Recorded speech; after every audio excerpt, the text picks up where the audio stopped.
ಹಿರೇಹಾಳ್ ದಿನಾಂಕ 5/10/2024 ಶನಿವಾರ. ಧರ್ಮೋ ರಕ್ಷತಿ ರಕ್ಷತಾಃ. ಇಂದು ನವರಾತ್ರಿಯ 3ನೇ ದಿವಸ, ಚಂದ್ರಘಂಟಾದೇವಿ ಅವತಾರ.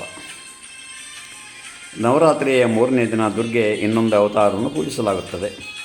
ಚಂದ್ರಘಂಟಾದೇವಿ ಎಂಬ ಹೆಸರಿನ ರೂಪ ಇದಾಗಿದ್ದು 10 ತೋಳುಗಳು ಈ ದೇವಿಗೆ ಬಹಳ ಮಹತ್ವವಿದೆ. ಈ ದೇವಿಗೆ ಇನ್ನೊಂದು ಪ್ರಸಿದ್ಧ ಜನಪ್ರಿಯ ಹೆಸರಿದೆ.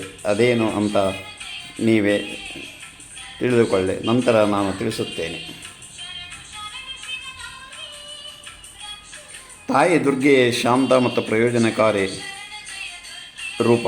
ಆಕೆಯ ಹಣೆಯ ಮೇಲೆ ಗಂಟೆ ಮತ್ತು ಅರ್ಧಚಂದ್ರಾಕಾರ ಇರುವ ಕಾರಣ ಚಂದ್ರಘಂಟ ಎಂದು ಕರೆಯುತ್ತಾರೆ.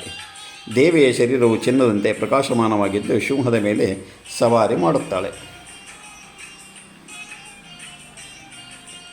ತನ್ನ ಎಡಭಾಗದ ಕಡೆಗೆ ಅವಳು ತನ್ನ 4 ಕೈಗಳಲ್ಲಿ ಗದೆ, ಕತ್ತಿ, ತ್ರಿಶೂಲ ಮತ್ತು ಕಮಂಡಲವನ್ನು ಹಿಡಿದು ಕೊಂಡಿದ್ದಾಳೆ ಮತ್ತು 5ನೇ ಕೈ ತನ್ನ ಭಕ್ತರನ್ನು ಆಶೀರ್ವದಿಸಲು ಮೇಲೆತ್ತಿಕೊಂಡಿದೆ. ಅವಳ ಬಲಭಾಗದಲ್ಲಿ ಅವಳು ಬಾಣ, ಬಿಲ್ಲು, ಜಪಮಾಲೆಯನ್ನು ಹೊಂದಿದ್ದಾಳೆ ಮತ್ತು 10ನೇ ಕೈಯನ್ನು ಅವಳ ಆರಾಧಕರಿಗೆ ಅಭಯ ನೀಡುವಂತೆ ಇದೆ. ಅವಳು ಸಿಂಹದ ಮೇಲೆ ನಾಜೂಕಾಗಿ ಕುಳಿತು ಆಕೆಯ ಭಂಗಿಯು ಭಕ್ತರ ದುಃಖಗಳನ್ನು ಸಾಧ್ಯವಾದಷ್ಟು ಬೇಗ ನಿವಾರಿಸಲು ರಾಕ್ಷಸರೊಂದಿಗೆ ಸಂಕೇತಗಳಾಗಿ ಮನುಷ್ಯರುಗಳನ್ನು ದುಷ್ಟ ಮತ್ತು ಜಗತ್ತಿನಲ್ಲಿ ಪ್ರಚಲಿತವಾಗಿರುವ ದುಷ್ಕೃತ್ಯಗಳು ಯುದ್ಧಕ್ಕೆ ಸಿದ್ಧವಾಗಿರುವುದನ್ನು ಸೂಚಿಸುತ್ತದೆ. ಅವಳ ಆರಾಧಕನು ಅವಳ ವಾಹಕ ಸಿಂಹದಂತೆ ನಿರ್ಭೀತ ಮತ್ತು ಬಲಶಾಲಿಯಾಗುತ್ತಾನೆಂಬ ನಂಬಿಕೆ ಭಕ್ತರದ್ದು. ಧಾರ್ಮಿಕ ಗ್ರಂಥಗಳ ಪ್ರಕಾರ ಚಂದ್ರಘಂಟಾದೇವಿಯು ರಾಕ್ಷಸರನ್ನು ಕೊಲ್ಲಲು ಅವತರಿಸಿದಳು. ಬ್ರಹ್ಮ, ವಿಷ್ಣು ಮತ್ತು ಮಹೇಶ್ವರರಿಂದ ಆಶೀರ್ವಾದ ಪಡೆದು ಅವರು ಕೊಟ್ಟ ಆಯುಧಗಳನ್ನು ಹಿಡಿದು ಸಮರಕ್ಕೆ ಹೊರಟವಳು. ಕೈಯಲ್ಲಿ ಖಡ್ಗ, ತ್ರಿಶೂಲ, ಬಿಲ್ಲು ಮತ್ತು ಗದೆ ಹಿಡಿದಿದ್ದಾಳೆ. ಅವಳ ಹಣೆಯ ಮೇಲೆ ಅರ್ಧಚಂದ್ರನು ಗಂಟೆಯ ಆಕಾರದಲ್ಲಿ ಕುಳಿತಿದ್ದಾನೆ. ಭಕ್ತರಿಗೆ ಅಭಯ ನೀಡುವ ರೂಪ ಇದು.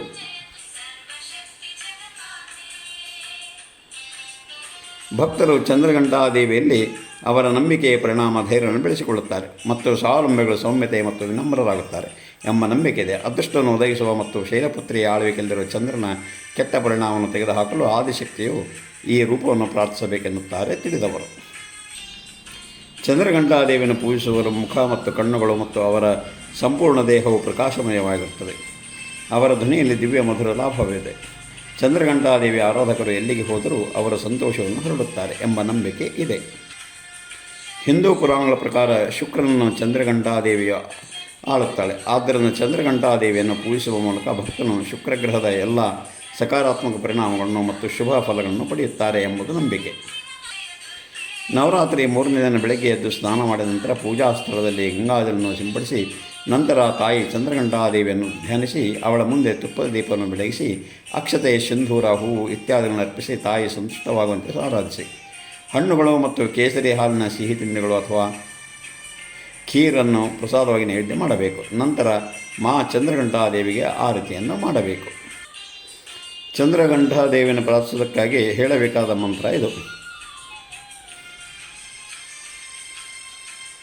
ಪಿಂಡಜ್ಜ ಪ್ರವಾರಾರೂಢ ಚಂದ್ರಗೋಪಾಸ್ತಕೈರ್ಯುತಾಂ ಪ್ರಸಾದಂ ತನುದೇ ಮಖ್ಯಂ ಚಂದ್ರಘಂಟೇ ದೇವಿ ಸ್ತುತಾಂ.